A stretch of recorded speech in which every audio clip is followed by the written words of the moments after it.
First step to loose leash walking is just learning how to handle the leash correctly. So first, I put my thumb through the loop, I bring up the leash, loop it around my index finger, and in between my index finger and my middle finger, and then hold it tight to my belly button to give me greatest control, as that is my center of gravity. The next step is to teach the dog that the leash is a cue through an exercise that I call loose leash standing. Now that I have my leash set up, I'm going to click and reward Jasmine anytime her leash is loose. In the beginning, I'm going to be very generous with clicking and treating at a rapid rate so that my dog is set up for success. If the leash becomes tight, I'm going to plant my feet and wait for my dog to make the correct decision to make the leash loose again, which restarts our fun game.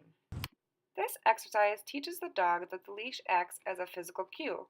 Once this is learned, anytime the dog feels any tension in the leash, he or she will want to ease up, as good things happen when the leash feels loose. Next, we want the dog to pay attention to our movement.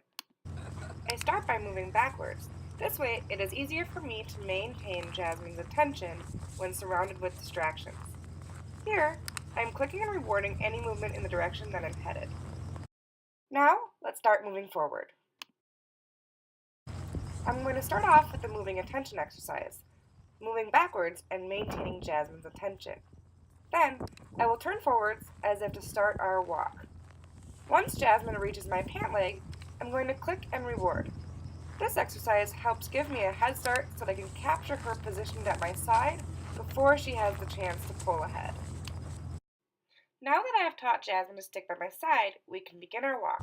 In the beginning, I will click and reward Jasmine at a rapid rate for sticking by me so that she is set up for success. This helps her to make the right choice, regardless of the distractions. Eventually, as she understands this concept, I can begin to vary the rate at which I reward her.